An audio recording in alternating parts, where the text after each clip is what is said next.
शुरू करते हैं फिर। शाबाश, आज कौन आया भाई? इससे कहता दोबारा तुम ही ज्वाइन किए जा रही हो क्या? ऐसे हो रहा है कुछ। मामला गड़बड़ हो गया।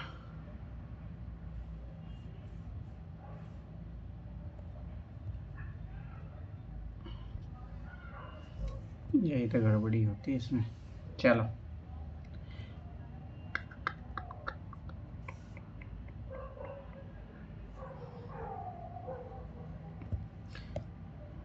देखता हूँ मेरी कितनी हिम्मत रहती है, जितना कंप्लीट करवा देंगे इसका, जितना हो पाता है। नहीं, सोच रहा हूँ करवा देता हूँ, क्योंकि ज़्यादा इंपॉर्टेंट चीज़ें रखे मैं नोट डाउन करवा दूँगा। और उसके अलावा ये चीज़ याद रखना कि ज़्यादा इंपॉर्टेंट 6, 7, 8 है, उसको अच्छे से कर लोगे तो इधर ज़्यादा फिर भी हाँ कुछ कुछ चीज़ें मिलेगी जहाँ से क्वेश्चन पूछा है डायरेक्ट।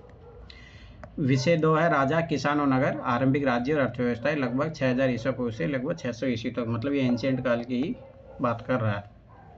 तो हड़प्पा सभ्यता के बाद 1500 वर्षों के लंबे अंतराल में उपमहाद्वीप के विभिन्न भागों में कई प्रकार के विकास हुए। यही काल था जब सिंधु नदी और उसकी उपनदियों के किनारे रहने वाले लोग ऋग्वेद का लेखन किया गया था। ये चीज़ याद रखना।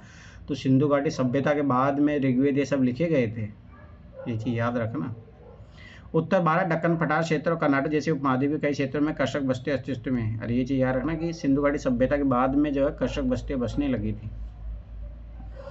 साथ ही दक्कन और दक्षिण भारत के क्षेत्र में चरवाह बस्तियों के प्रमाण भी मिलते हैं। ईसा पूर्व पहली शताब्दी के दौरान मध्य और दक्षिण भारत में शवों के अंतिम संस्कार के नए तरीके भी सामने आए, जिनमें महापाषाण के नाम से ख्यात पत्थरों के बड़े बड़े ढांचे मिले। तो ये चीज़ें याद रखना, ये सब सिंधु घाटी सभ्यता में नहीं, उसके बाद में मिलता है पत्थरों वाला महापाषाण, जहाँ पे शवों को पत्थरों के द्वारा कई स्थानों पाया गया कि शवों के साथ विभिन्न प्रकार के लोहे से बने उपकरण और हथियारों को दफनाया गया। तो याद रखना कि सिंधु घाटी सभ्यता में लोहे का आविष्कार का पता नहीं था, उसके बाद पता लगता है। ईसा पूर्व 6ठी शताब्दी से नए प्रयत्नों के परिणाम मिलते हैं। शायद इनमें सबसे ज़्यादा मुख्य आरंभिक राज्यों, साम्राज्यों और रजवाड़ों का विकास है। इन राजनीतिक प्रक्रियाओं के पीछे कुछ अन्य परिवर्तन थे। इनका पता कृषि उपज को संगठित करने के तरीके से चलता है। इसी के साथ साथ लगभग पूरे उपमहाद्वीप में नए नगरों का उदय हुआ। इतिहासकार इस प्रकार के विकास का आकलन करने के लिए अभिलेखों, ग्रंथों, सिक्कों, अब देखो ये इंपॉर्टेंट है, यूपीएससी यहीं से क्वेश्चन पूछता है। अभिलेखों कितनी बार यूपीएससी ने अशोक के अभिलेख से पूछा, 2019 में क्वेश्चन आया था। ग्रंथ से 2024 में पूछा। सिक्कों से यूपीएससी 2-3 बार क्वेश्चन पूछ चुकी है। चित्रों से, तो ये इंपॉर्टेंट थी। मैं एनसीईआरटी पढ़ने से यही तो फ़ायदा होता है कि आलतू फालतू चीज़ें नहीं पढ़ोगे। नहीं, कोचिंगों के नोट पढ़ने जाओगे ना तो हज़ारों चीज़ें देखी रखी है, पर आप एक बार जब एनसीईआरटी पे कमांड कर लेते हो फिर वो किताबें बस उतना पढ़ो जो हाँ भाई अपने को ये चीज़ें चाहिए, तब तो फ़ायदा है। जैसे विभिन्न प्रकार के स्रोतों का अध्ययन करते हैं, जैसा कि हम आगे पढ़ेंगे, एक जटिल प्रक्रिया है और आपको यह भी आभास होगा कि इन स्रोतों से विकास की पूरी कहानी नहीं मिल पाती है। अब यहाँ देखिए एक अभिलेख है सांची का, मध्य प्रदेश में है, लगभग 2वीं शताब्दी ईसा पूर्व। तो ये चीज़ याद, पहली बात तो सांची कहाँ पे है? मध्य प्रदेश में। यहाँ पे क्या मिला है? एक अभिलेख मिला है। तो छोटी छोटी चीज़ें, और यूपीएससी जब ये ऐसे डायग्राम के साथ चीज़ें देती है, यूपीएससी क्वेश्चन पूछती है। अब देखिए यूपीएससी ने ये डायरेक्ट क्वेश्चन पूछा था, 2016 या 17 का क्वेश्चन है। अभिलेख के अध्ययन को अभिलेख शास्त्र कहते हैं, ये कोई काम का नहीं है। अब देखो प्रिंसिप और प्रदेशी, डायरेक्ट यूपीएससी ने क्वेश्चन पूछा है। 2016 का या 15 क्वेश्चन देखना जाके, 16-17 का। भारतीय अभिलेख विज्ञान में उल्लेखनीय प्रगति 1830 के दशक में हुई, जब ईस्ट इंडिया कंपनी के अधिकारी जेम्स प्रिंसेप ने भाई और ख्रोष्टी लिपियों का अर्थ निकाला। यही पूछा था यूपीएससी ने कि किसने खोजा था ये प्रियदर्शी, अरे किसको बोला जाता था? यार ना, अशोक को बोला जाता था। और ये यूपीएससी ने पूछा था क्वेश्चन। इन लिपियों का उपयोग सबसे आरंभिक अभिलेखों सिक्कों में किया गया। प्रिंसेप को पता चला कि अधिकांश अभिलेखों सिक्कों पर प्रियदर्शी यानी मनोहर मुखार्ती वाला राजा का नाम है। कुछ अभिलेखों पर राजा का नाम अशोक भी लिखा है। बुद्ध ग्रंथों के अनुसार अशोक सर्वाधिक प्रसिद्ध शासकों में से एक था। इस सोच से आरंभिक भारत के राजनीतिक इतिहास के अध्ययन को नई दिशा मिली, क्योंकि भारतीय और यूरोपीय विद्वानों ने उपमहाद्वीप पर शासन करने वाले प्रमुख राजवंशों की वंशावलियों की पुनर्रचना के लिए विभिन्न भाषाओं में लिखे अभिलेखों ग्रंथों का उपयोग किया। परिणाम स्वरूप 20वीं सदी के आरंभिक दशकों तक उपमहाद्वीप के राजनीतिक विकास का एक सामान्य चित्र तैयार हो पाया। उसके बाद विद्वानों ने अपना ध्यान राजनीतिक इतिहास के संदर्भ की ओर लगाया और यह छानबीन करने की कोशिश की कि क्या राजनीतिक परिवर्तनों और आर्थिक तथा सामाजिक विकास के बीच कोई संबंध था। शीघ्र यह आभास हो गया कि इनमें संबंध तो था, लेकिन संभवतः उनके सीधे संबंध हमेशा नहीं थे। अब ये काम का नहीं है, बस काम यहाँ पे यही है। ये भी याद रखना कि बौद्ध ग्रंथों के अंदर सबसे ज़्यादा प्रसिद्ध अशोक ही था। अब अभिलेख क्या होते हैं भाई? अभिलेख उन्हें कहते हैं जो पत्थर, धातु या मिट्टी के बर्तन जैसे कठोर सतहों पर खुदे होते हैं। जैसे अभी यहाँ देखो, यहाँ कुछ कुछ लिखा है, कुछ मैसेज देने का प्रयास किया जाता है। अभिलेखों में उन लोगों की उपलब्धियां, क्रियाकलाप या विचार लिखे जाते हैं जो उन्हें बनाते हैं। इनमें राजाओं के क्रियाकलाप के साथ महिलाओं और पुरुषों द्वारा धार्मिक संस्थाओं को दिए गए दान का ब्यौरा होता है। यानी अभिलेख एक प्रकार से स्थायी प्रमाण होते हैं। कई अभिलेखों में इनके निर्माण की तिथि भी खुदी होती है। जिन पर तिथि नहीं मिलती उनका काल निर्धारण आमतौर पर पूरा लिपि अथवा लेखन शैली के आधार पर काफ़ी सुस्पष्टता से किया जा सकता है। उदाहरण के लिए लगभग 250 ईसा पूर्व अक्सर ये इस प्रकार से लिखा जाता है और 500 ईस्वी में ये इस प्रकार लिखा जाता था। कोई काम का नहीं है, बस थोड़ा बहुत एक बार पढ़ लो। प्राचीनतम अभिलेख प्राकृतिक भाषाओं में लिखे जाते थे। ये चीज़ याद रखना है, कभी यूपीएससी स्टेटमेंट बना के क्वेश्चन पूछ सकती है। प्राकृत उन भाषाओं को कहा जाता है जो जन सामान्य की भाषाएं होती थी। इस अध्याय में अजात शत्रु और अशोक जैसे शासकों के नाम प्राकृत भाषा में लिखे हैं, क्योंकि ये नाम प्राकृतिक अभिलेखों से प्राप्त हुए हैं। आपको यहाँ तमिल, पाली और संस्कृत जैसी भाषाओं के शब्द भी मिलेंगे, ये चीज़ याद रखना। उसमें लिख दे, इसीलिए तो वर्ड गलत होता है कि ओनली बस प्राकृत भाषा में लिखे थे, तो ये चीज़ याद रखना, इसीलिए गलत होता है। क्योंकि इन भाषाओं में अभिलेख मिलते हैं, संभव कि लोग अन्य भाषा भी बोलते थे, इनका उपयोग लेखन कार्य में नहीं किया जाता। तो यहाँ से बस यही अंडरस्टैंडिंग बनानी है कि प्राकृतिक भाषा में नहीं लिखे थे और अन्य भाषाओं में भी लिखे हुए थे बस। प्रारंभिक राज्य और जनपद का अर्थ एक ऐसा भूखंड जहाँ कोई जन, लोक, कुल या जनजाति अपना पांव रखता है अथवा बस जाता है। इस शब्द का प्रयोग प्राकृत और संस्कृत दोनों में मिलता है। अब ये देखो, जनपद, जनपद से मिलकर बनेगा महाजनपद। तो 16 महाजनपद थे। आरंभिक इतिहास में 6ठी शताब्दी ईसा पूर्व को एक महत्वपूर्ण परिवर्तन काल माना जाता है। इस काल को प्राय आरंभिक राज्यों, नगरों, लोहों के बढ़ते प्रयोग, ये चीज़ याद रखना, इनका सबसे बड़ा योगदान होता है महाजनपदों का बनने में, लोहे का प्रयोग। क्योंकि जब लोहे का आविष्कार हुआ तो खेती में आसानी हुई, खेती में आधा तो उत्पादन बढ़ा तो शक्तियाँ बढ़ी, लोग सेनाएं रखने लग गए, इसीलिए महाजनपद बने। और सिक्कों के विकास के साथ जोड़ा जाता है। इसी काल में बौद्ध तथा जैन सहित विभिन्न दार्शनिक विचारधाराओं का विकास भी याद रखना। इसी काल में बौद्ध धर्म और जैन धर्म आता है। बौद्ध और जैन धर्म याद रखना, बौद्ध और जैन धर्म समकालीन थे। बौद्ध जैन धर्म के आरंभिक ग्रंथों में महाजनपद नाम से 16 राज्यों को उल्लेख मिलता है। तो ये चीज़ याद रखना, महाजनपदों का कहाँ उल्लेख मिलता है, बौद्ध और जैन धर्म के ग्रंथों में मिलता है। यद्यपि महाजनपदों के नाम की सूची ग्रंथों में एक समान नहीं है, लेकिन वज्जी, मगध, कौशल, कुरु, पांचाल, गांधार, अवंती जैसे प्राय नाम मिलते हैं। अब ये याद रखना, ये मैप में लोकेट कर लेना, शायद दिया भी होगा आगे, पर ये आपको पता होना चाहिए। वो 16 महाजनपद है। आज वो कौन से है, जैसे अपने को कुछ कुछ पता है, जैसे गांधार है, यूपीएससी ने क्वेश्चन पूछा है, अफगानिस्तान वाला है, ठीक है।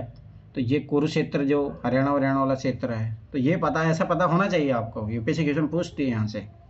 इसे स्पष्ट है कि उक्त महाजनपद सबसे महत्वपूर्ण महाजनपदों में गिने जाते होंगे। अधिकांश महाजनपदों पर राजा शासन होता था, लेकिन गण और संघ के नाम से प्रसिद्ध राज्य में कई लोगों समूह शासन करता था। इस समूह को प्रत्येक व्यक्ति राजा कहलाता था। ये भी याद रखना, कुछ जो महाजनपद थे उसमें गणतंत्र, जैसे आज लोकतंत्र है वैसे शासन प्रक्रिया थी, और कुछ जगह राजा महाराजा शासन करते थे। भगवान महावीर और भगवान बुद्ध इन्हीं गणों से संबंधित थे। वज्जी संघ की ही बाकी कुछ राज्यों में भूमि सहित अनेक आर्थिक स्रोतों पर राजा गण सामूहिक नियंत्रण रखते थे। यद्यपि स्रोतों के अभाव में इन राज्यों के इतिहास पूरी तरह लिखे नहीं जा सकते थे, लेकिन इससे कई राज्य लगभग 1000 साल तक बने रहे। प्रत्येक महाजनपद की एक राजधानी होती थी, जिसे प्राय किले से घेरा जाता था। किलेबंद राजधानियों के रखरखाव और प्रारंभिक सेनाओं और नौकरशाही के लिए भारी आर्थिक स्रोत की आवश्यकता होती थी। स्वाभाविक बात है, जब आप इतनी बड़ी सेना रखोगे तो जरूरत पड़ेगी। अब ये map is very very important. मैं फिर बार बता रहा हूँ, हिस्ट्री और ज्योग्राफी की मैप रट लो, 5 क्वेश्चन तैयार हो जाएंगे आप लोगों के। अब देखो यहाँ पे, देखो कहाँ पे है। अब देखिए असमक यूपीएससी ने इसके बारे में पूछा था अब की बार। अब यार 2024 से जाके क्वेश्चन देखो, उसमें है, ठीक है। तो अरब सागर है, इधर बंगाल की खाड़ी है। अब देखो अवंती, ये उज्जैन के पास, उज्जैन वाला इलाका, ठीक है। चेदी वंश, ये आपको उधर एमपी में ही मिलेगा। तकसीला, ये पाकिस्तान में है, याद रखना। गांधार याद रखना, और अफगानिस्तान के एरिया। उस कलावती यहीं पे है। कम्बोज याद रखना, ये भी उधर का इलाका है। मैं फिर 12 बता रहा हूँ, वेरी वेरी इंपॉर्टेंट, हमेशा क्वेश्चन यूपीएससी पूछती है। इंद्रप्रस्थ, ठीक है, जो ये मेरठ वाला इलाका। क्षेत्र पत्र, ये यूपी का इलाका हो गया। कुरुक्षेत्र, ये हरियाणा का। ये सूरसेन, ठीक है। मथुरा, ये देखो मत्स्य संघ राजस्थान में है, याद रखना ये चीज़। मथुरा उत्तरा, अरे मत्स्य ही है ना, जैसे मीणा जो समुदाय है तो ये वहीं से निकला हुआ मत्स्य। हमारे जो पूर्वज है उसको मत्स्य ही माना जाता है। अब पहले मीणाओं ने राज किया है राजस्थान में, पर उसको इतिहास को ख़त्म कर दिया गया। सोचो, पर ये सोचो कि उस टाइम जो है मीणा समुदाय था, ये राजस्थान का इलाका है ये। पांचाल वांचाल, जैसे हम मुस्लिमों को खत्म करते हैं ना, वो वैसे इतिहास होने हाँ वो करते हैं। इतिहास जब लोग अपने जो सत्ता में होता है वो अपने अनुसार करने का प्रयास करते हैं ना। ये पांचाल क्षेत्र याद रखना, ये भी यूपी का इलाका ही है। श्रावस्ती, कौशल, काशी, ये देखो ये सब यूपी में आज भी है। वाराणसी, कौशाम्बी, यूपी से हम कहते हैं 2024 में क्वेश्चन पूछा। बस अब ये सारा बिहार में है। ये देखो नहीं, ये आएगा आपका नेपाल में, कुशीनगर, ये सब वज्जी, वैशाली, ये सब बिहार में, राजगीर, ये सब ये बिहार में आएगा। अंग, ये भी सब बिहार, वंग ये बांग्लादेश वो बंगाल में है उधर के साइड। तो एक बार खुद से सर्च करके देख लेना ये वंग कहाँ पे था, लिख लो, ये मैप में लिख लो। आपके पास अगर एनसीईआरटी है या खुद से एक मैप लो इंडिया का, बना को जो मैप वाली बुक आती है उसमें बनाओ भाई, तभी काम करेगी ये चीज़ें। मैं पहले बता रहा हूँ, वेरी वेरी इंपॉर्टेंट। 2024 में क्वेश्चन 2025 में भी आया था, आगे भी आते रहेंगे क्वेश्चन। लगभग 6ठी शताब्दी ईसा पूर्व से संस्कृत में ब्राह्मणों ने धर्मशास्त्र नामक ग्रंथों की रचना शुरू की थी। इसमें शासक सही करने के लिए नियमों का निर्धारण किया गया और अपेक्षा की जाती थी कि शासक क्षत्रिय वर्ण से ही होंगे। ठीक है, तो ये चीज़ याद रखना, संस्कृत तो इधर आई थी, उधर नहीं थी सिंधु घाटी सभ्यता में। शासकों का काम किसानों, व्यापारियों, शिल्पकारों से कर तथा भेंट वसूलना माना जाता था। क्या वनवासी और चरवाहों से भी कर के रूप में कुछ लिया जाता था? हमें इतना तो ज्ञात था कि संपत्ति जुटाने के वैध उपाय पड़ोसी राज्य पर आक्रमण करके धन इकट्ठा करना भी माना जाता था। धीरे धीरे कुछ राज्यों ने अपनी स्थायी सेनाएं, नौकरशाही तंत्र तैयार कर लिए। बाकी राज्य अब भी सहायक सेना पर निर्भर थे, जिन्हें प्रायः कष्टक वर्ग से नियुक्त किया जाता था। तो ये धीरे धीरे सिस्टम बनने लगे, सेनाएं बनने लगी, मंत्री पद सब बनने लगे। ओलिगार्को या समूह शासन उसे कहते हैं, जहाँ सत्ता पुरुषों के एक समूह के हाथ में होती है। आपने पिछले बार जिस रोमन गणराज्य बारे में पढ़ा था वो एक समूह शासन है, यद्यपि इसका नाम अलग है, कोई मतलब नहीं, छोड़ो। अभी देखो राजगीर जो बिहार में है, किले की दीवार सोचो, इन दीवारों का निर्माण क्यों किया गया था उस टाइम? सेना के लिए, सुरक्षा के लिए, राज्य की सुरक्षा के लिए किया गया था। 16 महाजनपदों में प्रथम मगध, मगध मतलब बिहार। 6ठी से 4ठी शताब्दी ईस्वी में मगध आधुनिक बिहार सबसे शक्तिशाली महाजनपद बन के, सोचो कि मतलब इतिहास सोचो कि देखो ये जो क्षेत्र उस टाइम इन सब पे राज कर लिया था एक टाइम में इसने, सोचो यहाँ तक पूरा श्रीलंका विलंका तक। और आज देखो बिहार का हालात क्या है, हर इंडेक्स सूचकांक में बिहार सबसे नीचे है। इससे पता लगता है आपका इतिहास कैसा भी रहा हो, अगर आप उसको सस्टेनेबल नहीं करोगे तो आप भी एक दिन वो बोलते हैं ना कि भिखारी बन जाओगे, आज वही हाल है। तो इतिहास होने से नहीं होता है, इतिहास गढ़ना पड़ता है, उसको बनाए रखना पड़ता है, तब जाके महान इतिहास बनता है। वही हकीकत सोचो कि जो उस ज़माने में बिहार इतना सोचो शक्तिशाली था, आर्थिक, राजनीतिक, सब तरीके से, तो आज कहाँ पे है? आज भी ऐसा नहीं कि सोचो नदियाँ नहीं है, पानी की कोई कमी है, संसाधनों की कोई कमी है, कुछ भी नहीं है, पर फिर वही है, लोग कैसे चलाने वाले होते हैं, इससे भी फर्क पड़ता है। शासन प्रक्रिया कैसी है, वहाँ पे सुशासन नहीं होगा तो अब यही चीज़ होती है।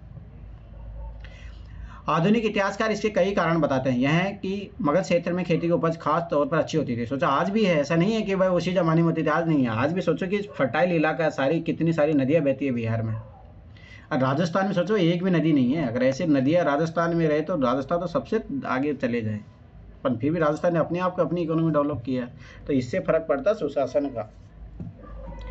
दूसरे है कि लोहे की खदानें आधुनिक झारखंड में आसानी से उपलब्ध थी, जिसमें उपकरण और हथियार बनाना सरल होता था।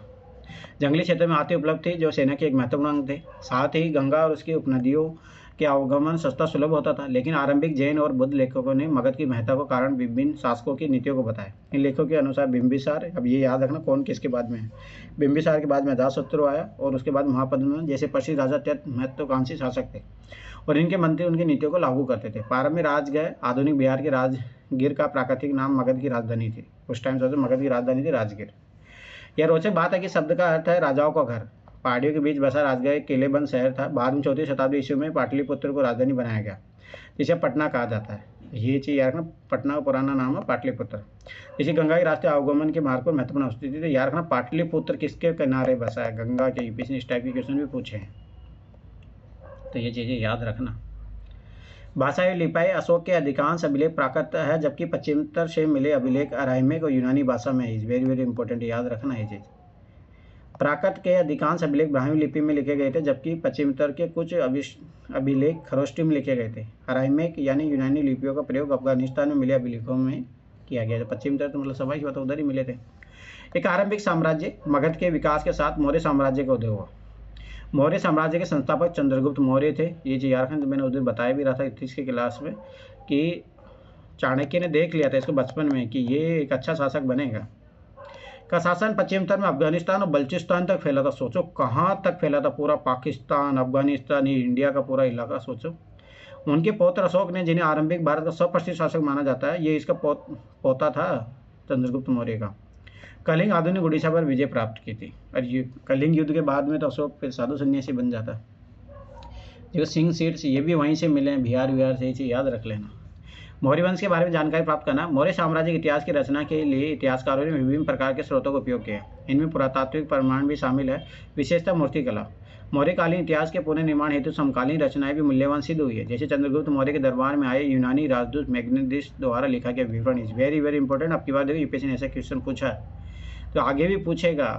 अब देखिए किसके कार्यकाल में कौन आया, ये बहुत इंपॉर्टेंट थीम है, यूपीएससी बहुत बार क्वेश्चन पूछी है, तो ये एक साथ कर लो ये काम आरएनडी पे।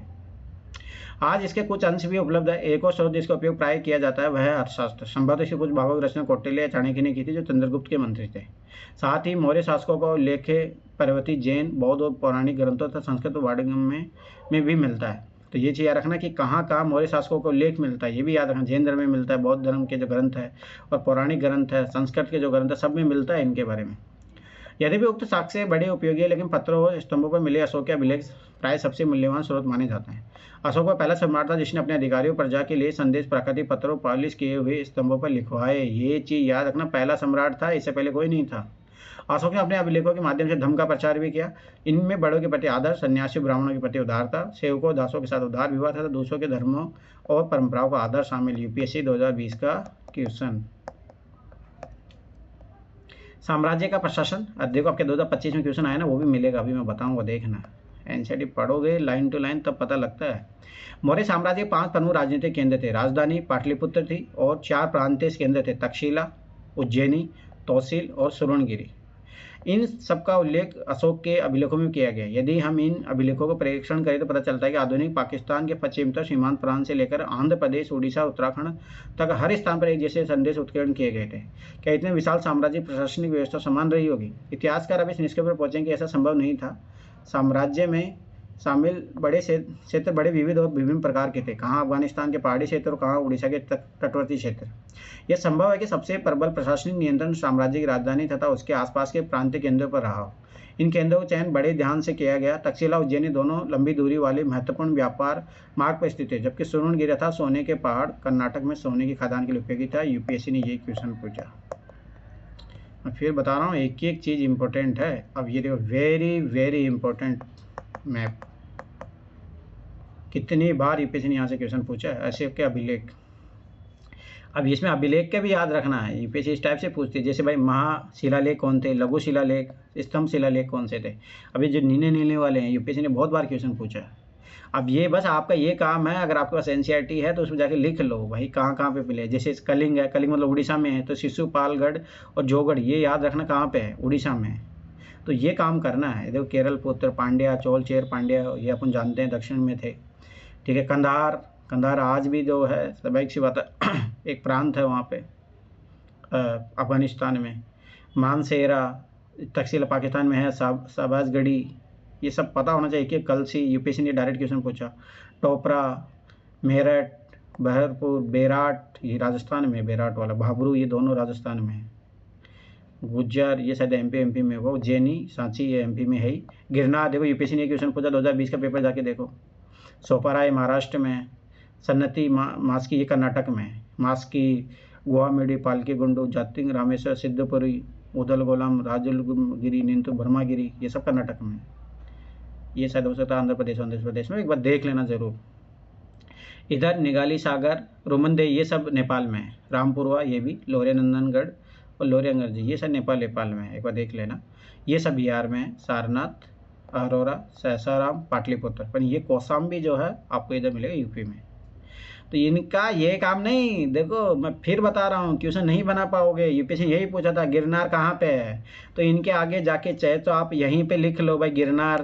अगर यहाँ पे देखो, यहाँ पे लिख सकते हो सबसे बेस्ट है, नहीं लिख सकते तो ऐसा गिरनार कहाँ पे है भाई, गुजरात। यूपीएससी ने यही क्वेश्चन पूछा था 2020 में, और इस चैप्टर से बहुत क्वेश्चन आए हैं भाई। सम्राट के अधिकारी क्या क्या करते थे? मैग्नेस के विवरण का एक अंश दिया गया है। साम्राज्य के महान अधिकारियों में से कुछ नदियों को देख रेख और भूमि मापन का काम करते हैं, जैसे कि मिस्र में होता था। कुछ प्रमुख नहरों से उप नहरों के लिए छोड़े जाने वाले पानी के मुख्य द्वार का निरीक्षण करते हैं ताकि हर स्थान पर पानी की समान पूर्ति हो सके। यहाँ अधिकारी शिकारियों को संचालन करते हैं और शिकारियों के कृत्यों के आधार पर उन्हें इनाम या दंड देते हैं। वे कर वसूली करते हैं और भूमि से जुड़े सभी व्यवसाय को निरीक्षण करते हैं। साथ ही लकड़हारों, बढ़ई, लोहारों और खननकर्ताओं का भी निरीक्षण करते हैं। सोचो, इसे पता लगता है कि उस टाइम भी कोयले की खदानें, ये सब चीज़ें थी वहाँ पे। साम्राज्य के संचालन के लिए भूमि और नदियाँ दोनों मार्गों से आवागमन बना रहना अत्यंत आवश्यक था। राजधानी से प्रांतों तक जाने के में कई सप्ताह महीनों समय लगता था। इसका अर्थ यह है कि यात्रियों के लिए खान पान की व्यवस्था और उनकी सुरक्षा भी करनी पड़ती होगी। यह स्पष्ट प्रतीत होता है कि सेना सुरक्षा के प्रमुख माध्यम रही होगी। मैग्नेस ने सैनिक गतिविधियों के संचालन के लिए एक समिति और 6 उप समितियों का उल्लेख किया है। इनमें से एक का काम नौसेना संचालन करना था, दूसरी यातायात और खान पान का संचालन करती थी, तीसरे का काम पैदल सैनिकों का संचालन था, चौथे का अश्वारोही मतलब घोड़े, पांचवें का रथारोहियों तथा छठे का काम हाथियों का संचालन करना था। दूसरी उप समिति का दायित्व विभिन्न प्रकार का था। उपकरणों के ढोने के लिए बैलगाड़ियों की व्यवस्था, सैनिकों के लिए भोजन और जानवरों के लिए चारे की व्यवस्था करना तथा सैनिकों देखभाल के लिए सेवकों और शिल्पकारों की नियुक्ति करना। तो सोचो, उस समितियाँ थी, उसके आधार पर काम होता था। अशोक ने अपने साम्राज्य का अखंड बनाए रखने का प्रयास किया। ऐसा उन्होंने धम्म के प्रचार द्वारा किया। जैसा कि हमने अभी भी ऊपर पढ़ा, धम्म के सिद्धांत बहुत ही साधारण और सार्वभौमिक थे। अशोक के अनुसार धम्म के माध्यम से लोगों को जीवन इस संसार में और उसके बाद के संसार में अच्छा रहेगा। धम्म के प्रचार के लिए धम्म महामात नामक से विशेष अधिकारी की नियुक्ति भी की गई। और ये यूपीएससी ने पूछा, उपासक पूछा था एक मौर्य साम्राज्य कितना महत्वपूर्ण था? 19वीं सदी में जब इतिहासकारों ने भारत के आरंभिक इतिहास की रचना शुरू की तो मौर्य साम्राज्य इतिहास एक प्रमुख काल माना गया। उस समय भारत ब्रिटिश साम्राज्य का अधीन एक औपनिवेशिक देश था। 19वीं और आरंभिक 20वीं सदी के भारतीय इतिहासकारों को प्राचीन भारत में एक ऐसे साम्राज्य की संभावना बहुत चुनौतीपूर्ण तथा उत्साहवर्धक लगी। साथ ही प्रशस्त्र मूर्ति तथा सहित मौर्यकालीन सभी पुरातत्व एक अद्भुत कला के परिणाम थे जो साम्राज्य की पहचान माने जाते हैं। इतिहासकारों को लगा कि अभिलेखों पर लिखे संदेश अन्य शासकों के अभिलेखों से भिन्न है। इसमें उन्हें यह लगा कि अन्य राजाओं की अपेक्षा अशोक एक बहुत शक्तिशाली और परिश्रमी शासक था। साथ ही वे बाद के उन राजाओं की अपेक्षा विनीत भी थे जो अपने नाम के साथ साथ बड़ी बड़ी उपाधियां जोड़ते थे। इसलिए उसमें से कोई आश्चर्यजनक बात नहीं है कि 20वीं सदी के राष्ट्रवादी नेताओं ने भी अशोक को प्रेरणा का स्रोत माना। अरे आज भी यूपीएससी क्वेश्चन पूछती है। फिर भी मौर्य साम्राज्य कितना महत्वपूर्ण था? साम्राज्य मात्र 150 साल तक ही चल पाया, जिसे उपमहाद्वीप के इस लंबे इतिहास में बहुत बड़ा काल नहीं माना जा सकता। इसके अतिरिक्त यदि आप मानचित्र 2 को देखें तो पता चलेंगे मौर्य साम्राज्य उपमहाद्वीप के सभी क्षेत्र में नहीं फैल पाया था। यहाँ तक कि साम्राज्य की सीमा के अंतर्गत भी नियंत्रण एक समान नहीं था। 2वीं शताब्दी ईसा पूर्व आते आते उपमहाद्वीप कई भागों में नए शासक और रजवाड़े स्थापित होने लगे, मतलब विखंडीकरण होने लगा था। और उसका कारण था ये सामंतवाद। सेना के लिए हाथी पकड़वाना। अर्थशास्त्र में सैनिक और प्रशासनिक संगठन के बारे में विस्तृत विवरण मिलते हैं। मिसाल के तौर पर हाथी को पकड़ने के उपाय के बारे में इसमें लिखा है, हाथी वनों के संरक्षक, हाथियों का पालने वाले लोगों, हाथियों के पैरों में जंजीर बांधने वाले लोगों, सीमा रक्षकों, वनवासी और महावत याद रखना जो हाथी को चलाता है के साथ मिलकर 5 से 7 हथिनियों की मदद से जंगली हाथियों द्वारा गिराए गए मलमूत्र को पहचानते हुए उन्हें पकड़ने का काम करते थे। यूनानी स्रोतों के अनुसार मौर्य सम्राट के पास 6 लाख पैदल सैनिक थे, 30,000 घुड़सवार थे, 9,000 हाथी थे। कुछ इतिहास के इस विवरण को अतिशयोक्तिपूर्ण मानते हैं कि इतना बड़ा कैसे होगा। चलो, राजधर्म के नवीन सिद्धांत। दक्षिण के राजा और सरदार। उपमहाद्वीप के दक्कन और उससे दक्षिण के क्षेत्र में स्थित तमिलकम अर्थात तमिलनाडु, आंध्र प्रदेश और केरल के कुछ हिस्सों में चोल, चेर और पांड्य जैसे सरदारियों को उदय हुआ। ये राज्य बहुत ही समृद्ध और स्थायी सिद्ध हुए। सरदार और सरदारी। सरदार एक शक्तिशाली व्यक्ति होता है जिसका पद वंशानुगत भी हो सकता है और नहीं भी, ये याद रखना। उसके समर्थक उसके खानदान के लोग होते हैं। सरदार के कार्य में विशेष अनुष्ठान का संचालन, युद्ध के समय नेतृत्व करना और विवादों सुलझाने में मध्यस्थता की भूमिका निभाना शामिल है। वह अपने अधीन लोगों से भेंट करता है, जबकि राजा कर वसूल करते हैं और अपने समर्थक में उसका भेंट का वितरण करता है। सरदारी में सामान्यतः कोई स्थायी सेना या अधिकारी नहीं होता, इसका महिला मत समझ लेना, ये थोड़ा अंतर है, यूपीएससी फंसा सकता है। हमें राज्यों के बारे में विभिन्न प्रकार के स्रोतों से जानकारी मिलती है। उदाहरण के तौर पर प्राचीन तमिल संगम ग्रंथों से ऐसी कविताएं जो सरदारों को विवरण देती है कि उन्होंने अपने स्रोतों का संकलन और वितरण किस प्रकार से किया। कई सरदार और राजा लंबी दूरी के व्यापार द्वारा राजस्व जुटाते थे। इनके मध्य और पश्चिम भारत के क्षेत्र पर शासन करने वाले सातवाहन लगभग 2वीं शताब्दी ईसा पूर्व से 2वीं शताब्दी ईस्वी तक और उपमहाद्वीप के पश्चिमतर और पश्चिम में शासन करने वाले मध्य एशियाई मूल के शक शासक सम्मिलित थे। तो ये याद रखना, सातवाहन वंश ये सब साउथ में है। उनमें सामाजिक उद्गम के बारे में अधिक जानकारी तो नहीं है, लेकिन जैसा कि हम सातवाहन के बारे में अध्याय 3 में पढ़ेंगे कि एक बार सत्ता में आने के बाद उन्होंने उचित सामाजिक अस्तित्व का दावा की कई प्रकार से किया। ये जो आपका 2025 में क्वेश्चन आया ना, वो भी मिलेगा आपको वहीं पे। पांडे सरदार सेनागुप्तवतन की वन यात्रा, यह तमिल महाकाव्य शिलापदिकरम का एक अंश है। जब वह वन की यात्रा पे थे, लोग नाचते गाते हुए पहाड़ों से उतरे, ठीक उसी तरह जैसे पराजित लोग विजयी का आदर करते हैं। वे अपने साथ उपहार लाए जिनमें हाथी दांत था, संगुदित लकड़ी थी, हिरणों के बाल से बने चंवर थे, मधु थे, चंदन था, देखो चंदन साउथ में मिलता है, गेरू, सुरमा, हल्दी, इलायची, मिर्च आदि वस्तुएं थी। वे अपने साथ नारियल, आम, जड़ी बूटी, फल, प्याज, गुना, फूल, सुपारी, केला, बाघों के बच्चे, शेर, हाथी, बंदर, भालू, हिरण, कस्तूरी मृग, लोमड़ी, मोर, जंगली मुर्गे, बोलने वाले तोते आदि भी लाए। देखो बोलने वाले तोते उस टाइम में भी थे, आज भी है। दैविक राजाओं के लिए उच्च स्थिति प्राप्त करने का एक साधन विभिन्न देवी देवताओं के साथ जुड़ना था। मध्य एशिया से लेकर पश्चिम उत्तर भारत तक शासन करने वाले कुषाण शासकों ने लगभग प्रथम शताब्दी से ईसा पूर्व से लगभग प्रथम शताब्दी ईसा तक उस उपाय का सबसे अच्छा उदाहरण प्रस्तुत किया। कुषाण इतिहास की रचना अभिलेख और साहित्य परंपरा के माध्यम से की गई। जिस प्रकार के राज धर्म को कुषाण शासकों ने प्रस्तुत करने की इच्छा की, उसका सर्वोत्तम प्रमाण उनके सिक्कों और मूर्तियों से प्राप्त होता है। उत्तर प्रदेश में मथुरा के पास माट के देव स्थान पर कुषाण शासकों की विशालकाय मूर्तियां लगाई गई थी। तो ये याद रखना, माट कहाँ पे, मथुरा में। अफगानिस्तान के एक देव स्थान पर भी इसी प्रकार की मूर्तियां मिली है। कुछ इतिहासकारों को मानना है कि इन मूर्तियों के जरिए कुषाण स्वयं को देव तुल्य प्रस्तुत करना चाहते हैं। कई कुषाण शासकों ने अपने नाम के आगे देवपुत्र की उपाधि भी लगाई थी। संभवतः उन चीनी शासकों से प्रेरित होंगे जो स्वयं को सर्वपुत्र भी कहते थे। और याद रखने कुषाण शासक कहाँ थे, जम्मू कश्मीर, यूपी, इधर याद रखना, उधर के इलाके में थे। 14वीं शताब्दी ईस्वी में गुप्त साम्राज्य सहित कई बड़े साम्राज्यों के साक्ष्य मिलते हैं। अब ये याद रखना, ये सबसे जहाँ से हिंदुज़म प्रमोट होता है, गुप्त साम्राज्य से। इनमें से कई साम्राज्य सामंतों पर निर्भर थे, अपना निर्वाह स्थानीय संसाधनों द्वारा करते थे, जिसमें भूमि पर नियंत्रण भी शामिल था। वे शासकों का आदर करते थे, उनकी सैनिक सहायता भी करते थे। जो सामंत शक्तिशाली होते थे राजा भी बन जाते थे, और जो राजा दुर्बल होते थे वे बड़े शासकों के अधीन हो जाते थे। गुप्त शासकों का इतिहास साहित्य, सिक्कों और अभिलेखों की सहायता से लिखा गया। साथ ही कवि द्वारा राजा या स्वामी की प्रशंसा में लिखी प्रशस्तियाँ भी उपयोगी रही है। यदि भी इतिहासकारी रचनाओं के आधार पर ऐतिहासिक तथ्य निकालने पर प्राय प्रयास करते हैं, लेकिन उनके रचयिता तथ्यात्मक विवरण की अपेक्षा उन्हें काव्यात्मक ग्रंथ मानते हैं। उदाहरण के तौर पर इलाहाबाद स्तंभ अभिलेख के नाम से प्रसिद्ध प्रयाग प्रशस्ति की रचना हरिसेन, जो स्वयं गुप्त सम्राटों के संभवतः सबसे शक्तिशाली सम्राट समुद्रगुप्त के राजकवि ने संस्कृत में की थी। यूपीएससी ने 2019 में यही पूछा था।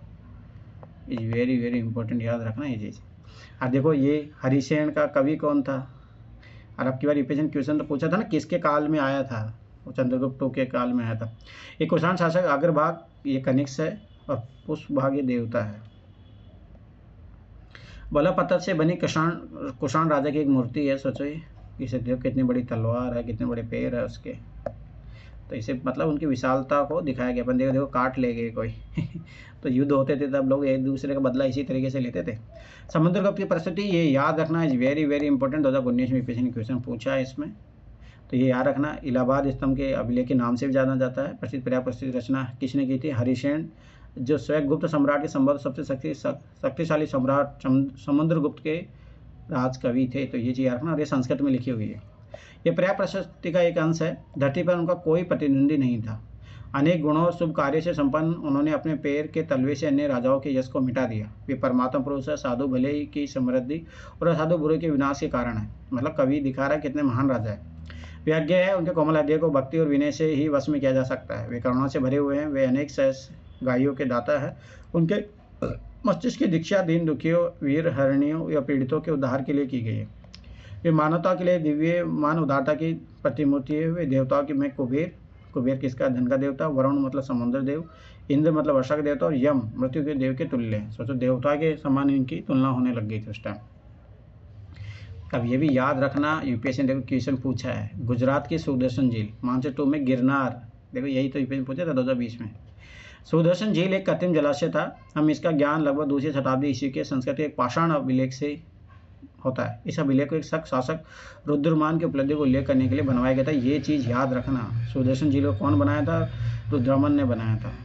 कहाँ इसका उल्लेख मिलता है, पाषाण अभिलेख में मिलता है। इस अभिलेख में कहा गया है कि जलद्वारों तटबंधों वाली इस झील का निर्माण मौर्य काल में एक स्थानीय राज्यपाल द्वारा किया गया था, लेकिन एक भीषण तूफान के कारण इसके तटबंध टूट गए और सारा पानी बह गया। बताया जाता है कि तत्कालीन शासक रुद्रदमन ने इस झील की मरम्मत अपने खर्चे से करवाई थी और इसके लिए अपनी प्रजा से कर भी नहीं लिया था। इसी पाषाण खंड एक और अभिलेख है, लगभग 5वीं सदी है, जिसका कहा गया है कि गुप्त वंश के एक शासक ने एक बार फिर इस झील की मरम्मत करवाई थी। तो 3 बार बनी थी, सोचो। धान की रोपाई उन क्षेत्रों में की जाती है जहाँ पानी बहुतायत मात्रा में होता है। इनमें पहले धान के बीज अंकुरित करके पानी से भरे खेतों में पौधे की रोपाई की जाती है। क्योंकि ज़्यादा मात्रा में पौधे बच जाते हैं तो इससे धान की उपज बढ़ जाती है। देखो 2 तरीके होते हैं धान बोने के, ये चीज़ याद रखना।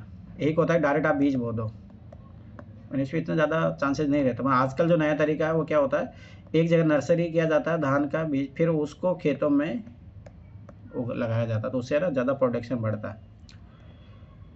बदलता हुआ देहात, जनता में राजा की छवि क्या थी भाई? राजाओं के बारे में प्रजा क्या सोचती है? स्वाभाविक के अभिलेखों से सभी जवाब नहीं मिलते हैं।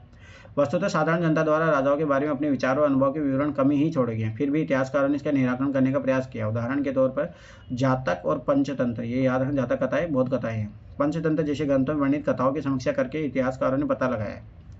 इनमें से अनेक कथाओं के स्रोत मौखिक किस्से कहानियां जिनके बाद में लिपिबद्ध किया गया। जातक कथाएं पहली सहस्त्राब्दी के ईस्वी के मध्य में पाली भाषा में लिखी गई थी, तो ये थोड़ा बहुत याद रखना।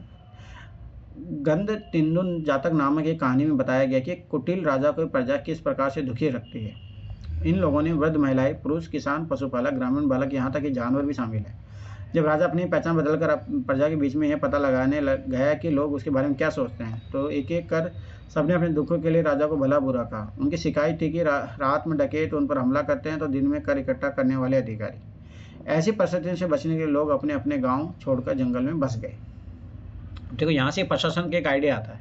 सरकार बोलती है कि हमारे टैक्स नहीं देते, लोग टैक्स नहीं देते, पर भाई आपको सुशासन भी तो बढ़ाना पड़ेगा ना, तब लोग खुशी से टैक्स देंगे।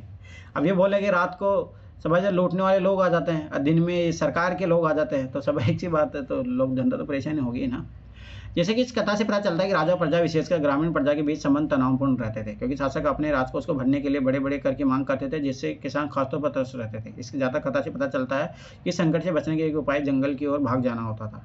इसी बीच करों की बढ़ती मांग को पूरा करने के लिए किसानों ने उपज बढ़ाने के और उपाय ढूंढने शुरू किए। उपज बढ़ाने के तरीका हल्का प्रचलन था, जो 6ठी शताब्दी ईस्वी से पूर्व से ही गंगा और कावेरी की घाटी के ऊपर कछारी क्षेत्र में फैल गया था। कछारी मतलब वो होता है यार जहाँ उपजाऊ क्षेत्र होता है, जहाँ नदियाँ बह के मतलब जाती है ना, तो जो मिट्टी होती है।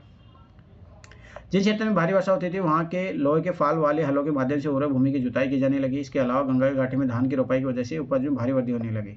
हालांकि किसानों को इसके लिए कमरतोड़ मेहनत करनी पड़ती थी। यद्यपि लोहे के फाल वाले हल की वजह से फसलों की उपज बढ़ने लगी, लेकिन ऐसे हलों का उपयोग महाद्वीप के कुछ ही हिस्सों में होता था, सीमित था। पंजाब और राजस्थान जैसे अर्ध शुष्क जमीन वाले क्षेत्रों में लोहे के फाल वाले हल का प्रयोग 20वीं सदी में शुरू हुआ था। जो किसान उपमहाद्वीप के पूर्वोत्तर और मध्य पर्वतीय क्षेत्रों में रहते थे, उन्होंने खेती के लिए कुदाल का उपयोग किया था, जो ऐसे इलाकों के लिए कहीं अधिक उपयोगी था। तो ये चीज़ याद रखना, हर जगह एक जैसा नहीं था। उपज बढ़ाने का एक और तरीका कुओं, तालाबों और कहीं कहीं नहरों के माध्यम से सिंचाई करना था। व्यक्तिगत जोतों और कृषक समुदाय ने मिलकर सिंचाई के साधन निर्मित किए। व्यक्तिगत तौर पर तालाबों, कुओं, नहरों जैसे सिंचाई साधन निर्मित करने वाले लोग प्राय राजा या प्रभावशाली लोग थे, जिन्होंने अपने इन कामों का उल्लेख अभिलेखों में भी करवाया है। तो इसीलिए देखना, जहाँ बावड़ियाँ बनी होती है, आज ही बनी होती है, वहाँ पे लोग नाम लिखा के रखते हैं, पहले बहुत ज़माने से लिखी आ रही है। मनुस्मृति आरंभिक भारत का सबसे प्रसिद्ध विधि ग्रंथ है। इस संस्कृत भाषा में 2वीं शताब्दी ईस्वी पूर्व 2वीं शताब्दी ईस्वी के बीच लिखा गया था। इस ग्रंथ में राजाओं को सलाह दी गई है, क्योंकि सीमाओं के अनिभिज्ञता के कारण विषय में बार बार विवाद पैदा होता है। इसलिए उसे सीमाओं की पहचान के लिए गुप्त निशान जमीन में गाड़ कर रखने चाहिए, जैसे कि पत्थर, हड्डियाँ, गाय के बाल, भूसी, राख, खपटे, गाय के सूखे गोबर, ईंट, कोयला, कंकड़ और रेत। उसे सीमाओं पर इसी प्रकार के तत्व भूमि में छुपा कर गाड़ने चाहिए, जो समय के साथ नष्ट न हो, ताकि पता लग सके, ताकि सीमा विवाद ना हो। ग्रामीण समाज में विभिन्नताएं, यद्यपि खेती की इन नई तकनीकों से उपज तो बढ़ी है, लेकिन इसके लाभ समान नहीं थे। इस बात के प्रमाण मिलते हैं कि खेती से जुड़े लोगों में उत्तरोत्तर भेद बढ़ता जा रहा था। कहानियों में, विशेषकर बहुत कथाओं में, भूमिहीन, खेतिहर, श्रमिकों, छोटे किसानों और बड़े बड़े जमींदारों को उल्लेख मिलता है। पाली भाषा में गृहपति का प्रयोग छोटे किसानों और जमींदारों के लिए किया जाता था। बड़े बड़े जमींदारों, ग्राम प्रधान शक्तिशाली माने जाते, जो प्राय किसानों पर नियंत्रण रखते थे। ग्राम प्रधान का पद प्राय वंशावृत होता था। आरंभिक तमिल संगम साहित्य में भी गांव में रहने वाले विभिन्न वर्गों के लोगों का उल्लेख है, जैसे वेलालार या बड़े जमींदार, हलवाहा या उल्लोर और या दास अणिमयी। यह संभव है कि वर्गों की विभिन्नता भूमि के स्वामित्व, श्रम और नई प्रौद्योगिकी के उपयोग पर आधारित हो। ऐसी परिस्थिति में भूमि का स्वामित्व महत्वपूर्ण हो गया, जिसकी चर्चा प्राय विधि ग्रंथों से की जाती है। अब देखिए यूपीएससी कभी ऐसा पूछा नहीं, पर थोड़ा बहुत आइडिया रहना। गृहपति मतलब घर का मुखिया होता था, और घर में रहने वाली महिलाओं, बच्चे, नौकरों, दासों पर नियंत्रण होता था, मतलब पितृसत्तात्मक। घर से जुड़े भूमि, जानवर या अन्य सभी वस्तुओं को हम मालिक होता था। कभी कभी शब्द का प्रयोग नगरों में रहने वाले सम्राट, व्यक्ति और व्यापारियों के लिए भी होता था।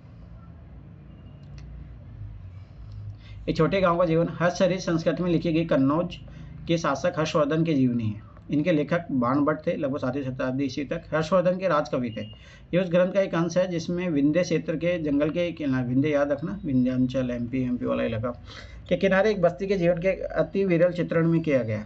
बस्ती के किनारे का अधिकांश क्षेत्र जंगल है। यहाँ धान की उपज वाली खलिहान और उपजाऊ भूमि के हिस्सों को छोटे किसानों ने आपस में बांट लिया है। यहाँ के अधिकांश लोग कुदाल का प्रयोग करते हैं, क्योंकि घास से भरी भूमि में हल चलाना मुश्किल है। बहुत कम हिस्से साफ है, जो है भी उसकी काली मिट्टी काले जो जैसे सख्त है।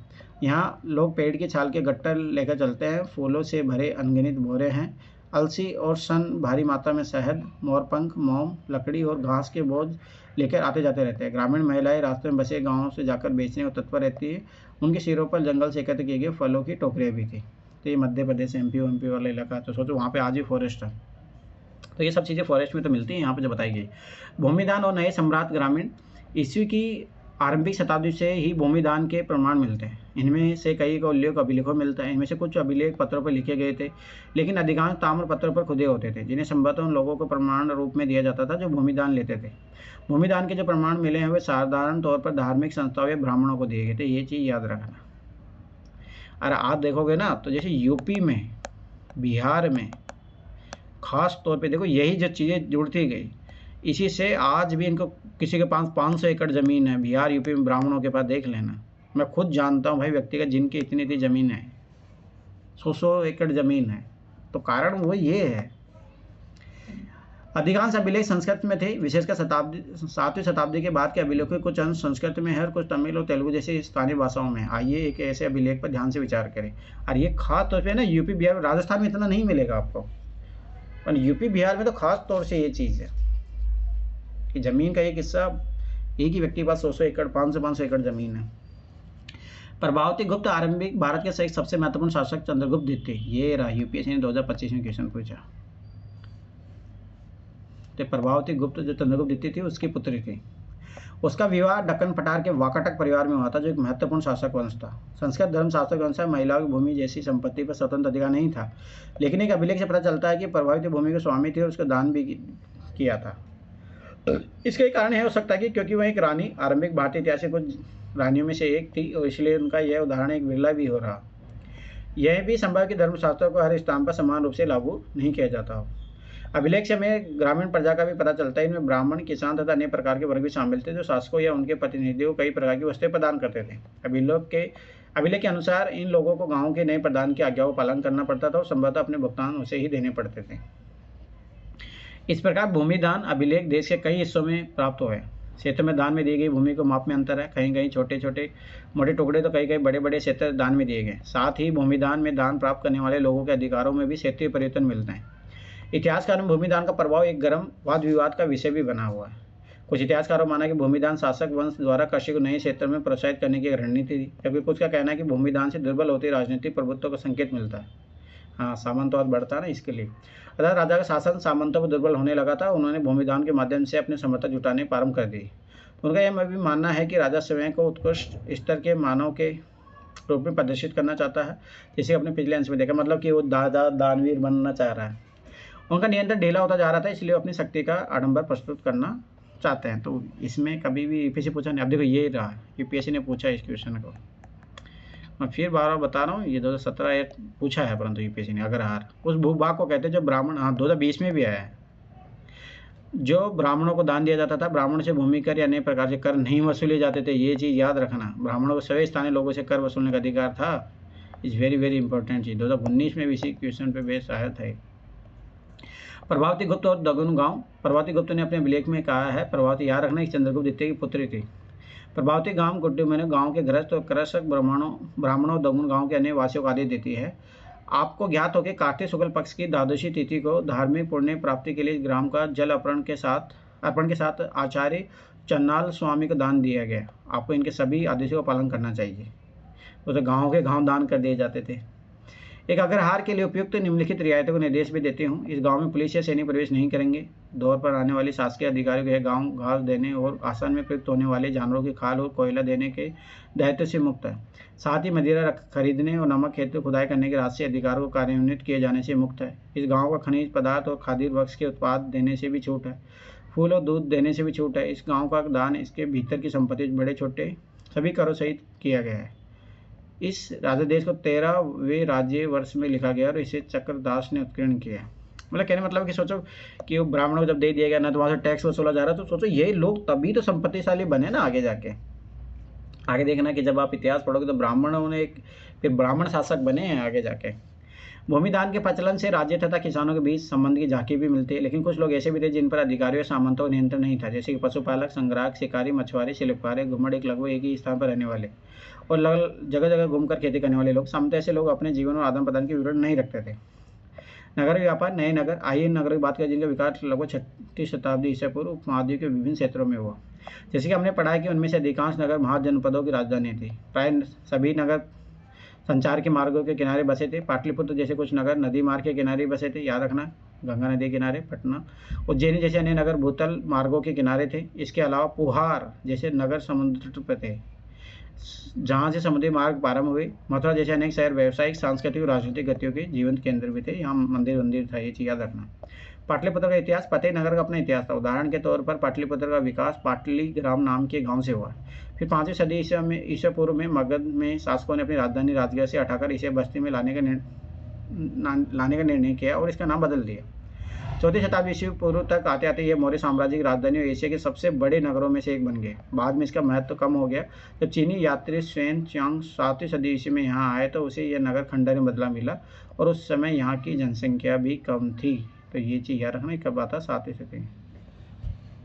2025 का जो क्वेश्चन है तो ये माइंड मैं फिर बता, जब तक आपको पेपर याद नहीं रहेंगे तो आप क्वेश्चन बना ही नहीं पाओगे। तो याद रखना कि जो फाइयान के बारे में यूपीएससी ने क्वेश्चन पूछा था, यूपीएससी ने उससे पहले भी पूछा था उसके बारे में। नगरीय जनसंख्या, सम्राट वर्ग और शिल्पकार। हमने पढ़ा कि शासक वर्ग और राजा किलेबंद नगरों में रहते थे। यद्यपि इनमें से अधिकांश स्थलों पर व्यापक रूप से खुदाई करना संभव नहीं है क्योंकि आज भी क्षेत्र में लोग रहते हैं, हड़प्पा शहरों से भिन्न। लेकिन फिर भी यहाँ से विभिन्न प्रकार के पुरावशेष प्राप्त हुए हैं, जिनमें उत्कृष्ट श्रेणी की मिट्टी के कटोरे, थालियाँ मिली है जिन पर चमकदार कलई चढ़ा है।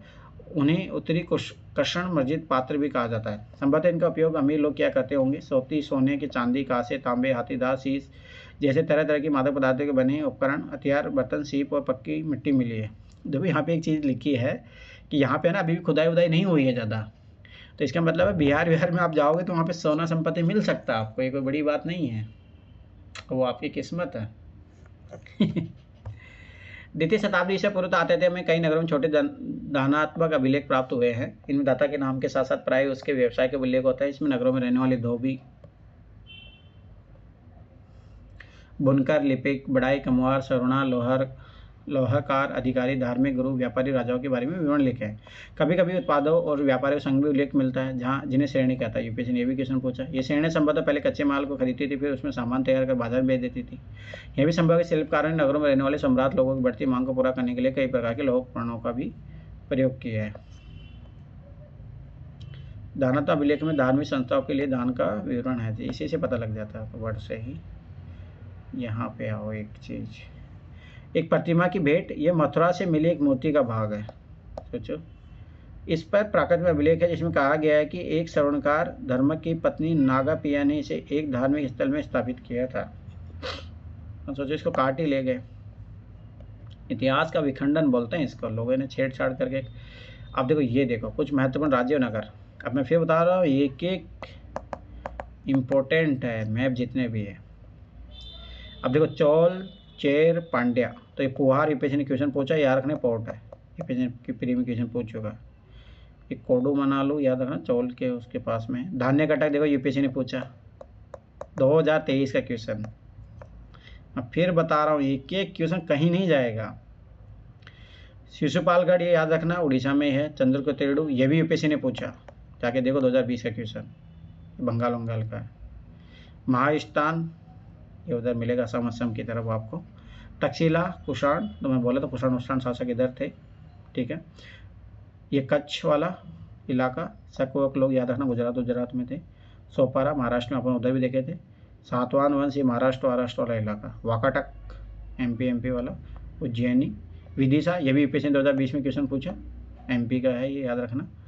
कन्नौज, मथुरा ये सब उधर यूपी वाला। सारस्वती, गुप्त, वाराणसी, कौशाम्बी ये सब यूपी में। ये वैशाली, पाटलिपुत्र, राजगीर ये बिहार में।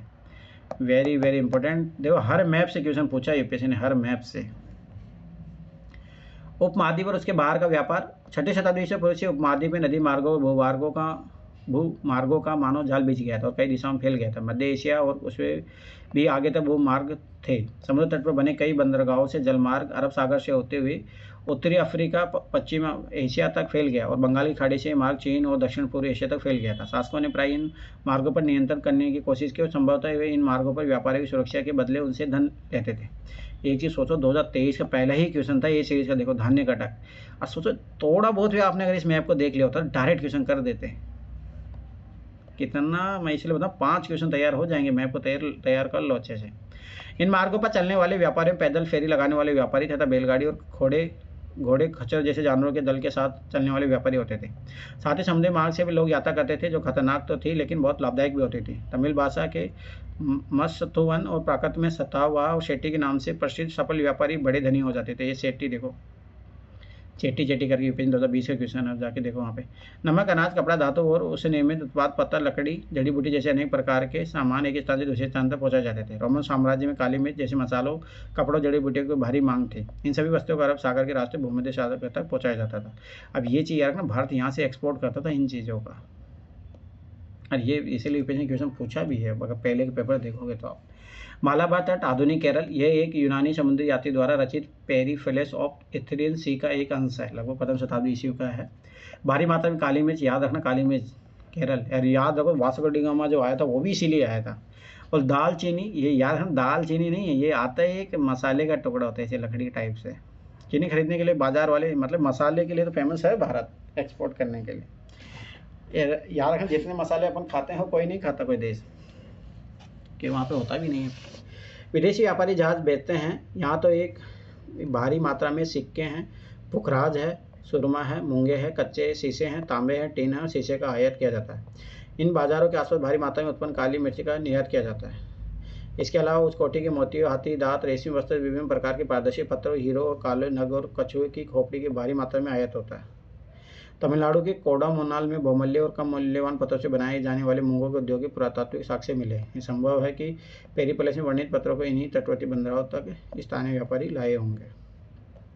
सिक्के और राजा, तो यूपीएससी ये भी फेवरेट थीम है। व्यापार के लिए सिक्के के प्रचलन से विनिमय कुछ हद तक आसान हो गया था।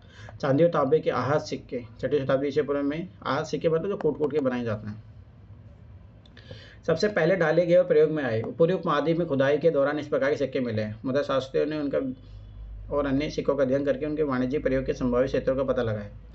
आज सिक्के पर बने प्रतीकों को उन विशेष मौर्य वंश जैसे राजवंशों के प्रतीकों से मिलाकर पहचान करने की कोशिश की गई, तो पता चला कि इन सिक्कों को राजाओं ने जारी किया था। यह भी संभव है कि व्यापारियों, धनपतियों और नागरिकों ने इस प्रकार के कुछ सिक्के जारी किए हैं। शासकों की प्रतिमा और नाम के साथ साथ सबसे पहले सिक्के हिंदू यूनानी शासकों ने जारी किए थे, जिन्होंने द्वितीय शताब्दी ईसा पूर्व में उपमहाद्वीप के पूर्वोत्तर क्षेत्र पर नियंत्रण स्थापित किया था।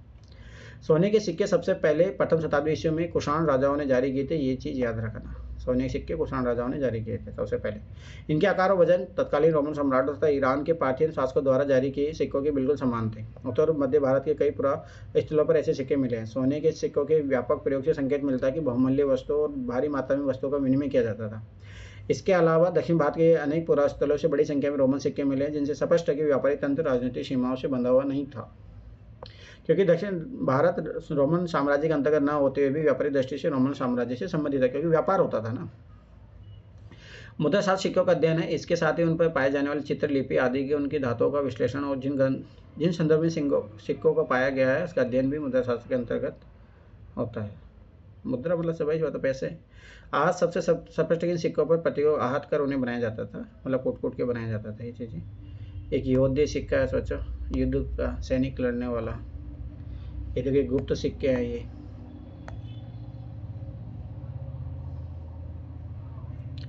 पंजाब और हरियाणा जैसे क्षेत्रों के योद्धे प्रथम शताब्दी ईस्वी के कबायली गणराज्यों ने भी सिक्के जारी किए थे। पुराविदो। अब देखो ना, मैं फिर 12 बता रहा हूँ, देखो कितना फ़र्क पड़ता है। योद्धे मतलब युद्ध लड़ने वाले। और आज भी देखो पंजाब हरियाणा के लोग एकदम भाई, जैसे गोरखा रेजिमेंट होती है, सिख रेजिमेंट होती है, हरियाणा के भी है, तो ये लोग आज भी लड़ाई वड़ाई में आगे हैं। इतिहास मतलब ऐसे नहीं है भाई, लोगों का जो मतलब बोलते हैं जीन, वो ऐसे नहीं है। पुराविद्या को योद्धे शासकों द्वारा जारी तांबे के सिक्के हजारों की संख्या में मिले हैं, जिनसे योद्धियों को व्यापार में रुचि और सहभागिता परिलक्षित होती है। सोने के सबसे भव्य सिक्कों में से कुछ गुप्त शासकों ने जारी किए। इनके आरंभिक सिक्कों में प्रयुक्त सोना अति उत्तम था। इन सिक्कों के माध्यम से दूर देशों में व्यापार विनिमय करने में आसानी होती थी, जिससे शासकों को भी लाभ होता था। 6ठी शताब्दी ईस्वी से सोने के सिक्के मिलने कम हो गए। क्या उससे ये संकेत मिलता है कि उस काल में कुछ आर्थिक संकट पैदा हो गया था? इतिहासकारों में इसके लेकर मतभेद है। कुछ का कहना है कि रोमन साम्राज्य पतन के बाद दूरवर्ती व्यापार में कमी आई और जिससे उन राज्यों समुदायों और क्षेत्रों की संपन्नता पर असर पड़ा जिन्हें दूरवर्ती व्यापार से लाभ मिलता था। अन्य कहना है कि इस काल में नए नगरों व्यापार के नवीन तंत्रों को उदय होने लगा था। उनका यह भी कहना है कि यद्यपि इस काल के सोने के सिक्कों को मिलना तो कम हो गया, लेकिन अभिलेखों ग्रंथों में सिक्कों का उल्लेख होता रहा। क्या इसका अर्थ यह हो सकता है कि सिक्के इसीलिए कम मिलते हैं क्योंकि प्रचलन में थे, उसका किसी ने संग्रह करके नहीं रखा था? तो ये चीज़ कोई मतलब की नहीं है, क्योंकि डिबेटेबल चीज़ यूपीएससी कभी नहीं पूछेगा। मूल बात है अभिलेखों का अर्थ कैसे निकाला जाता है। अब ये सब चीज़ें हिस्ट्री ऑप्शनल के लिए है, अपने को काम की चीज़ें नहीं है। अभी तक हम अन्य बातों के अलावा देखो याद रखना, अपने लिए इन्फॉर्मेशन इंपॉर्टेंट है, क्यों क्या कैसे वो इम्पोर्टेंट नहीं है, क्योंकि मेंस में कभी क्वेश्चन पूछा है कभी नहीं, कि डिबेटेबल होता है। इसीलिए एंशिएंट और मिडिवल को ना यूपीएससी ने हटा दिया है, इसलिए मेंस में है भी नहीं वो। ये चीज़ याद रखना, क्योंकि तुम उसके बारे में पुष्टि नहीं कर सकते किसी चीज़ों के बारे में। देखो आर्ट एंड कल्चर क्यों रखा गया? आर्ट एंड कल्चर दिखता है, अस्तित्व है उसका। अभिलेखों के अंशों के बारे में अध्ययन कर रहे हैं, लेकिन इतिहासकारों को कैसे ज्ञात होगा कि अभिलेखों पर क्या लिखा है। अब देखो ये कोई भाषा है, अशोक का एक अभिलेख है, इनका देखो मतलब निकाला गया, इसका क्या होता है, इसका मतलब च ड सोचो, देवनागरी अक्षर है। ब्राह्मी लिपि का अध्ययन। आधुनिक भारतीय भाषा में प्रयुक्त लगभग सभी लिपियों का मूल ब्राह्मी लिपि है। ब्राह्मी लिपि का प्रयोग अशोक के शिला अभिलेखों में किया गया है। 18वीं सदी से यूरोपीय विद्वानों ने भारतीय पंडितों की सहायता से आधुनिक बंगाली देवनागरी लिपि में कई पांडुलिपियों का अध्ययन शुरू किया और उनके अक्षरों का प्राचीन अक्षरों के नमूने से तुलना शुरू की। आरंभिक अभिलेखों का अध्ययन करने वाले विद्वानों ने कई बार अनुमान लगाया कि संस्कृत में लिखे हैं, जबकि प्राचीनतम अभिलेख प्राकृतिक में थे। फिर भी कई दशकों बाद अभिलेखी विज्ञानी के अथक परिश्रम के बाद जेम्स पेंसेप ने अशोक कालीन ब्राह्मी लिपि का 1838 ईस्वी में अर्थ निकाला। यूपीएससी ने यही क्वेश्चन पूछा था जो स्टार्टिंग में भी दिया था। खरोष्टी भाई सबसे पहले किसने प्रकाटन किया, किसने खोजा अशोक के लिए? तो ये तैयार है जेम्स पेंसेप, यही 2017 क्वेश्चन है, शायद 2016-17 का। खरोष्टी लिपि किसे पढ़ा गया? पश्चिमोत्तर के अभिलेखों से प्राप्त खरोष्टी लिपि के पढ़े जाने की कहानी अलग है। इस क्षेत्र में शासन करने वाले हिंदू यूनानी राजाओं लगभग द्वितीय प्रथम शताब्दी ईसा पूर्व द्वारा बनाए गए सिक्कों से जानकारी हासिल करने में आसानी होगी। इन सिक्कों में राजाओं के नाम यूनानी और खरोष्टी से लिखे गए। यूनानी भाषा पढ़ने वाले यूरोपीय विद्वानों ने अक्षरों को मेल किया। उदाहरण के तौर पर दोनों लिपियों में अपोलोडोटस नामक लिखने से ही प्रतीक मान लीजिए अप्रयुक्त हुआ है। जब देखिए ये कोई काम का है नहीं अपने लिए, क्योंकि पेंसेप ने खरोष्टी में लिखे अभिलेखों के भाषा की पहचान प्राकृतिक रूप में की थी, इसलिए लंबे अभिलेखों को पढ़ना सरल हो गया। बस ये था कि ये याद रखना कि उसने सबसे पहले पढ़ा था।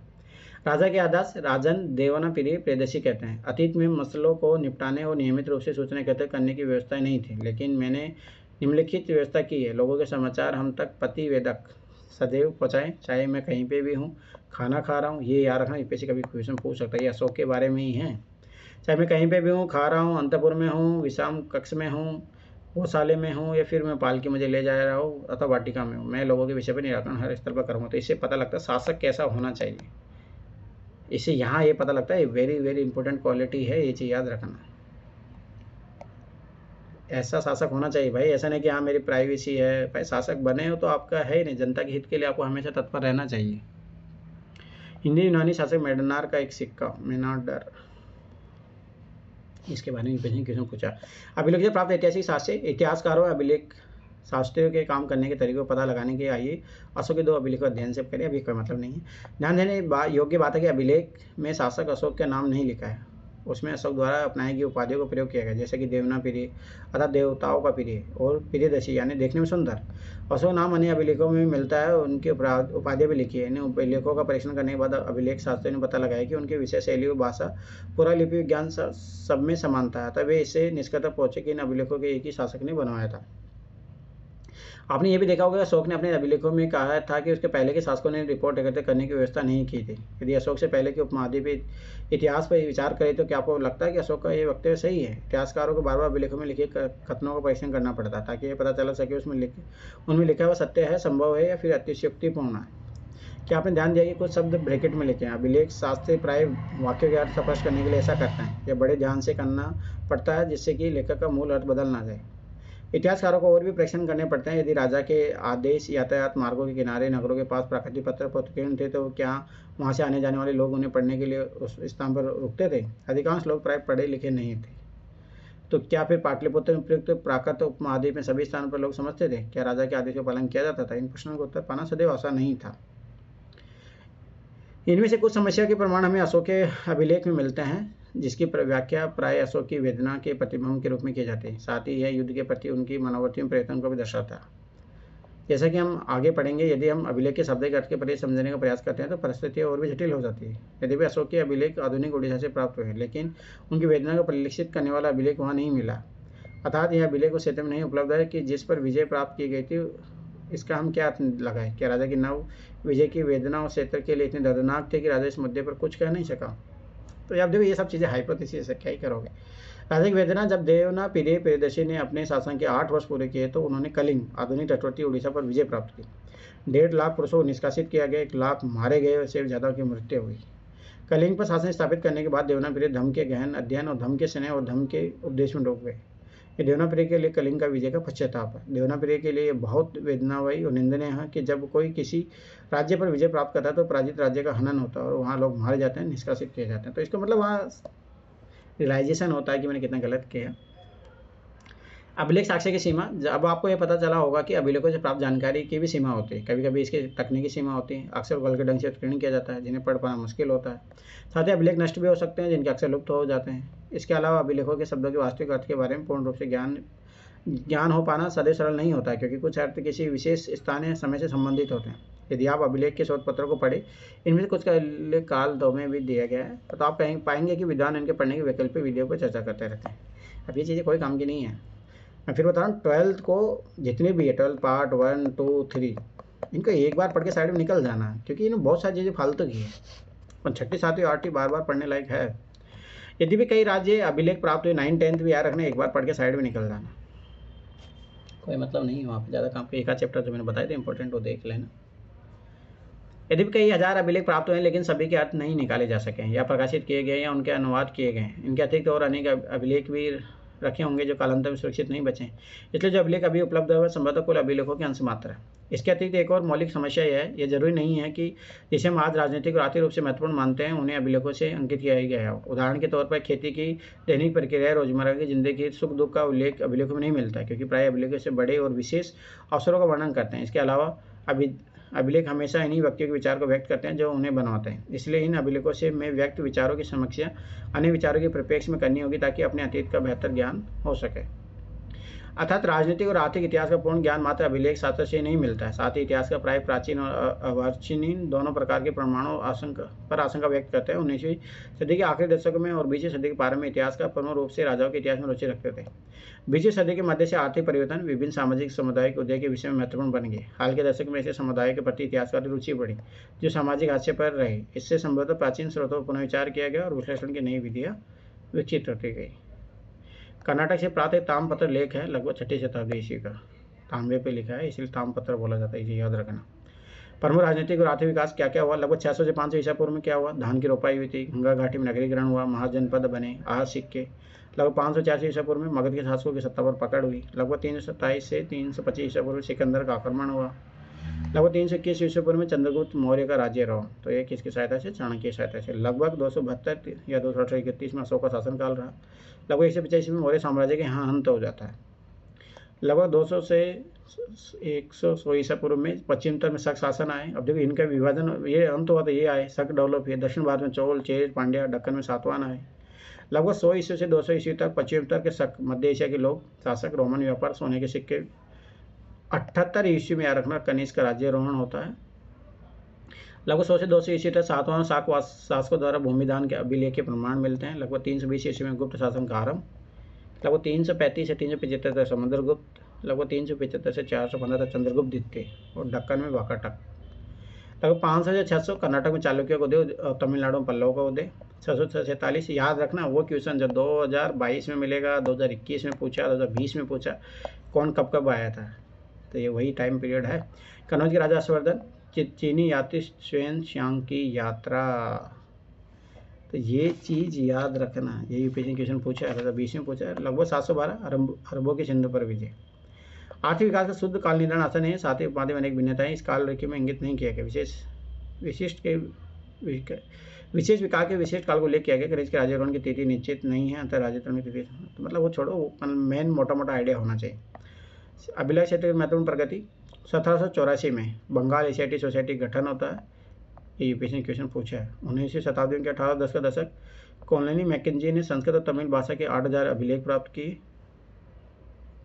1838 में जैन फिशर द्वारा अशोक ने ब्राह्मण अभिलेखों का अर्थ निकालना, तो ये यूपीएससी क्वेश्चन पूछा भी डायरेक्ट। 1877, ये भी देखो यूपीएससी 2023 का क्वेश्चन।